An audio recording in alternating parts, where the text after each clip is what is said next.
Hello everyone, welcome to Study IQ. My name is Shikha Puri and in this session we will cover important judgments of December 2021. तो चलिए first judgement की तरफ चलते हैं. That is Phool Singh versus state of Madhya Pradesh. Supreme court की judgment है. Quorum की बात की जाए तो honourable justice M.R. Shah and honourable justice Sanjiv Khanna की जजमेंट है. आपकी स्क्रीन पर honourable justice M.R. Shah and honourable justice Sanjiv Khanna रहे. देखिए ऑब्जर्वेशन की बात करें तो जजमेंट क्या कहती है.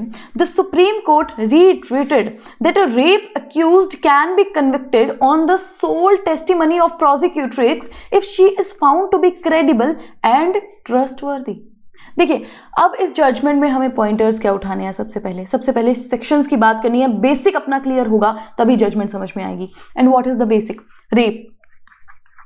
रेप का सेक्शन कौन सा है. 375 ऑफ IPC. पनिशमेंट क्या है. 10 years to life imprisonment and fine. And section की बात करें तो 376 of IPC. Clear. Basic clear हो गया. अब यहां पर एक टर्म बोला है प्रोसिक्यूट्रिक्स. What is प्रोसिक्यूट्रिक्स. प्रोसिक्यूट्रिक्स का मतलब है रेप विक्टिम इस केस में बात की जाए तो. अब केस पर आ जाइए. यहां पर एक्यूज्ड का क्या कंटेंशन है. वो कहते हैं कि सर आपने मुझे सिर्फ प्रोसिक्यूट्रिक्स की सोल टेस्टिमनी पर कन्विक्ट कर दिया. अब उनका केस ना किसी ने सपोर्ट किया था ना कोई और एविडेंस था. अब जब सुप्रीम कोर्ट की बात आई तो सुप्रीम कोर्ट ने क्या कहा कि सर देखो ऐसा है, अगर प्रोसिक्यूट्रिक्स का एविडेंस ट्रस्टवर्दी है, क्रेडिबल है एंड क्वालिटी एविडेंस है तो सिर्फ उनकी ही टेस्टिमनी के ऊपर आपको कन्विक्ट किया जा सकता है because you have done an offence which is called a rape. तो यहां पर क्या कहा गया कि rape accused can be convicted on the sole testimony of prosecutrix if she is found to be credible and trustworthy. अगर evidence बिल्कुल trustworthy है, क्रेडिबल है, कोई कॉन्ट्राडिक्टरी ज्यादा स्टेटमेंट्स नहीं है तो फिर क्या होगा. सीधे उनको क्या कर दिया जाएगा. बिल्कुल without any corporation of evidence accused को क्या किया जाएगा. कन्विक्ट किया जाएगा. This is the judgment that is Phool Singh versus state of Madhya Pradesh. I hope judgment आपको समझ में आ गई होगी. बहुत क्लियर सा पॉइंट कवर करती है ये जजमेंट. ठीक है. नेक्स्ट आ जाइए. That is Neha Tyagi versus lieutenant colonel Deepak Tyagi. Supreme court की जजमेंट. कोरम की बात करें तो honourable justice M.R. Shah and honourable justice A.S. Bopanna की जजमेंट. ऑब्जर्वेशन देखी जाए इस जजमेंट क्या बात करती है. देखिए पिक्चर देख लीजिए. आपको थोड़ा सा तो एनालाइज हो गया होगा कि ये जजमेंट किस बारे में बात करती है. कोरम देख लेते हैं तो आपके सामने honourable justice M.R. Shah and honourable justice A.S. Bopanna रहे. अब देखिए the court said that the husband cannot be absolved from his liability and responsibility to maintain his son till he attains the age of majority. इस case की बात की जाए तो इस केस में क्या हुआ था. वाइफ पर एलिगेशंस लगाई गई थी क्रुएलिटी एंड डिसर्शन की.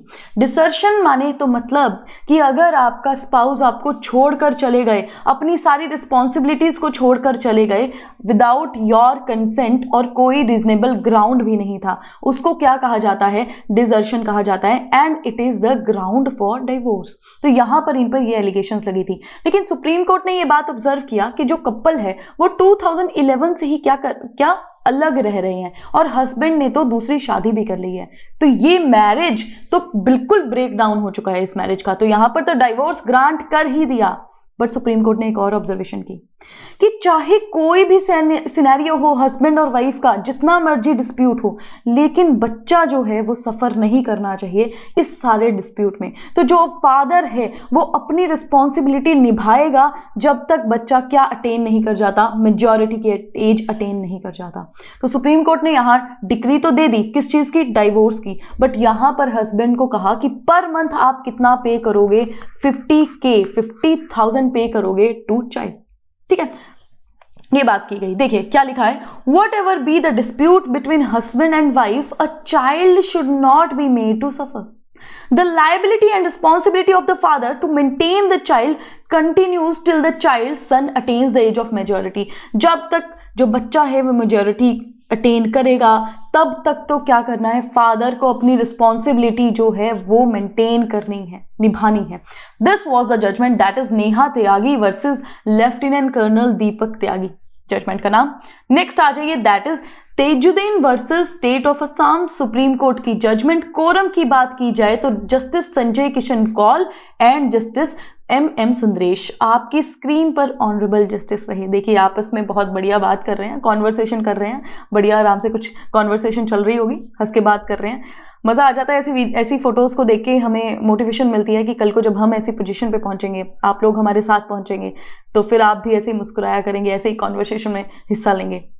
चलिए देखिए, ये पिक्चर अगर आप देख रहे होंगे मेरे सामने तो ऐसा मत बोलना कि मैम आप तो डरा रहे हो, आप ऐसी पिक्चर कैसे लेकर आ गए, आप तो बंदूक तान के खड़े हो गए अपनी पिक्चर में। मैं तो नहीं हूं, बट लोग हैं यहाँ पे। तो ऑब्जर्वेशन से रिलेटेड ये पिक्चर है। चलो ऑब्जर्वेशन में क्या बात की गई। Setting aside the conviction of a person in a murder case, the supreme court recently held that merely because a person revealed the hideout of the victim to murderous mob, he cannot be presumed to share the common objective of the unlawful assembly। Judgment में क्या बात आ गई, unlawful assembly की। आपने बहुत ज्यादा सुना होगा अनलॉफुल असेंबली के बारे में। आज देख ही लेते हैं कि अनलॉफुल असेंबली होती क्या है। अनलॉफुल असेंबली अपने किस सेक्शन में बात होती है, 141 ऑफ आईपीसी। एंड बात क्या करती है अनलॉफुल असेंबली कि इफ 5 और मोर पीपल, अब यहां पर क्या है 5 लोग हैं, 5 और मोर पीपल क्या करते हैं, इकट्ठे होते हैं फॉर अ कॉमन ऑब्जेक्ट, और क्या कर सकते हैं, ऑफेंस कर सकते हैं या फिर ओमिशन कर सकते हैं। तो वो क्या क्रिएट कर रहे हैं, अनलॉफुल असेंबली क्रिएट कर रहे हैं। अब यहां पर भी 5 लोग हैं, ठीक है, यहां पर ये भी ऑफेंस कर सकते हैं, इनके हाथ में क्या है, बंदूक है, वेपन है, ठीक है। और यहां पर नीचे देखिए तो सेक्शन 149 आपको दिख रहा होगा। नाउ व्हाट इज सेक्शन 149 कि अगर ये अनलॉफुल असेंबली ऑफेंस कर देती है तो every member of this unlawful assembly, उसको पनिशमेंट दी जाएगी। हर मेंबर, जो भी मेंबर होगा अनलॉफुल असेंबली का, उसको सेम पनिशमेंट मिलेगी जो सबको मिल रही है, ठीक है। दिस इज सेक्शन 149 एंड 141 अपना अनलॉफुल असेंबली के डेफिनेशन के बारे में बात करता है। क्लियर, बेसिक क्लियर हो गया। अब आ जाओ जजमेंट पे। जजमेंट क्या बात करती है, इसके फैक्ट्स देख लेते हैं। तो जजमेंट में क्या हुआ था, जो हमारे एपेलेंट है उनको कन्विक्ट कर दिया गया था among 32 other people for murdering a person. और हमारे एपेलेंट का रोल क्या था कि एपेलेंट ने जब उनसे एक मर्डरस मॉब ने क्या पूछा कि जो विक्टिम है वो कहाँ छुपे हैं, उन्होंने बस इशारा कर दिया कि यहाँ छुपे हैं। This was his role. और यहाँ पर बस इस रोल की वजह से उनको अनलॉफुल असेंबली में कैटेगराइज कर दिया और उनको भी कन्विक्ट कर दिया। अब जब ये मुद्दा सुप्रीम कोर्ट में आया तो सुप्रीम कोर्ट ने क्या कहा कि you have to see the circumstances of the case. अब यहां पर जो एपेलेंट है वो डिसीज पर्सन के क्या है, नेबर है, तो उनका उस इंसिडेंट में होना तो बनता है। अब अगर उनके सामने कोई मर्डरस मॉब खड़ी हो जाएगी विद वेपन्स और उनसे पूछेगी कि वो विक्टिम कहाँ पे है, कोई भी पर्सन कहाँ पे है, तो it is a human nature कि कोई भी बता देगा कि सर वहां पे छुपा हुआ है, सबको अपनी जान प्यारी है। तो यहां पे उनको कैटेगराइज नहीं कर सकते अनलॉफुल असेंबली में। सर्कमस्टांसेस देखने पड़ेंगे कि वो कॉमन ऑब्जेक्ट शेयर कर रहे हैं कि नहीं कर रहे हैं, ठीक है। तो ये सिनेरियो, ये जो केस था यहां पर यही हुआ। तो सुप्रीम कोर्ट ने यही कहा कि the only evidence of his involvement is that he pointed to house where the victim was hiding. Given that a mob fully armed was haunting for him, the appellant at best can be said not to be brave enough to conceal the deceased, but that by itself cannot rob him in the appellant under section 149 of IPC।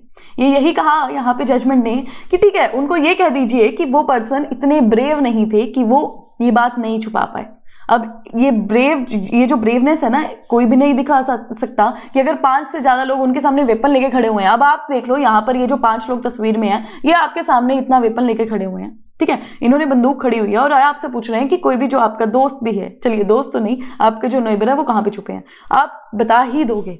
तो यही यहाँ पर बात हुई थी। Supreme court ने फिर यही कहा कि सर्कमस्टांसेस देखने होते हैं कि कौन कॉमन ऑब्जेक्ट शेयर कर रहा है, कौन नहीं कर रहा है, ठीक है। This was the judgment, Tejuddin versus state of Assam. Next आ जाइए, that is Ashok versus state of Madhya Pradesh. Supreme court की जजमेंट है। कोरम की बात की जाए तो honourable justice Indira Banerjee and honourable justice JK Maheshwari की जजमेंट आपके सामने स्क्रीन पर रही। ठीक है, देखिए अब ऑब्जर्वेशन यहां पर क्या कहती है, the supreme court has observed that the claim of juvenility can be raised before any court at any stage even after final disposal of the case. The bench observed that if the court finds a person to be juvenile on the date of commission of the offence, it is to forward the juvenile to the board for passing appropriate orders, and the sentence, if any passed by court, shall be deemed to have no effect.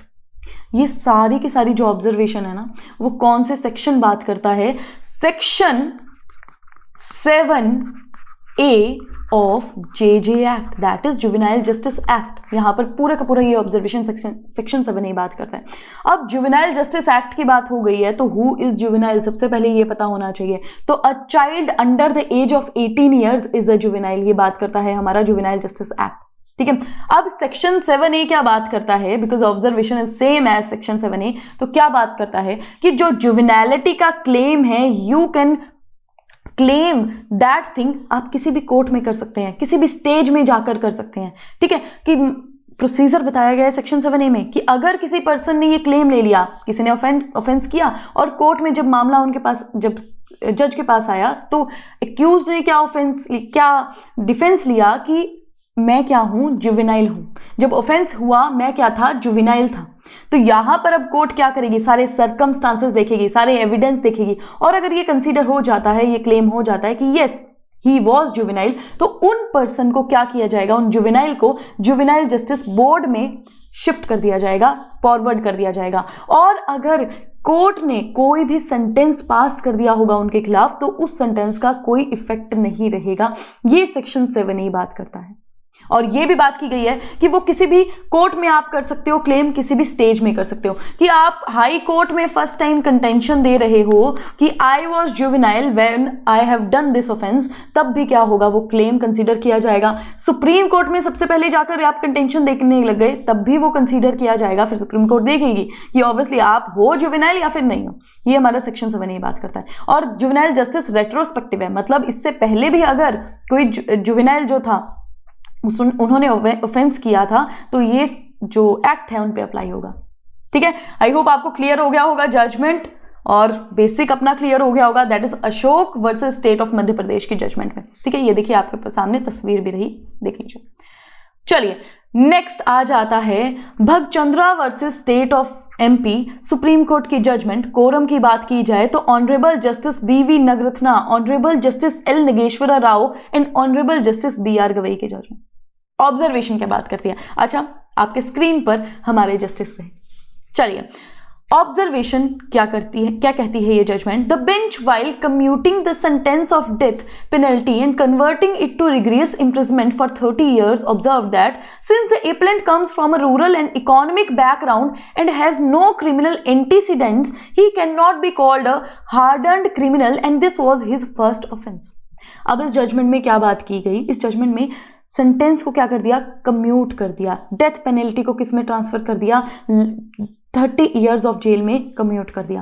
What is commute, कि जब किसी punishment को थोड़ा कम कर दिया जाता है, उसको हम कम्यूट करते हैं एज अ लेमन लैंग्वेज, जितने हमको समझ में आनी चाहिए. ठीक है, अब देखिए ये जजमेंट क्या बात करती है. ये जजमेंट बात करती है कि अगर डेथ पेनल्टी दी है, डेथ पेनल्टी फर्स्ट तो रेयर ऑफ रेयरेस्ट केसेस में होती है. Death penalty is an exception and life imprisonment is the rule. ये एक जनरल फ्रेज है, ये कैटेगराइजेशन की जाती है इस चीज की.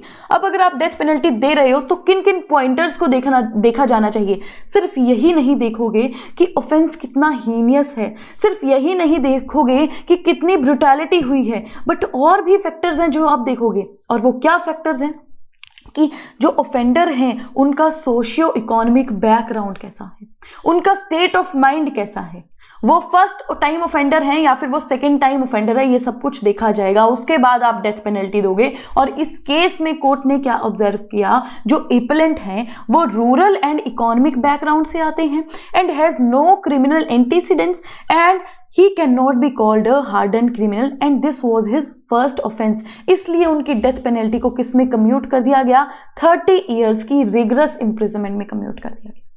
This was the judgment. What is the judgment, Bhagchandra versus state of MP.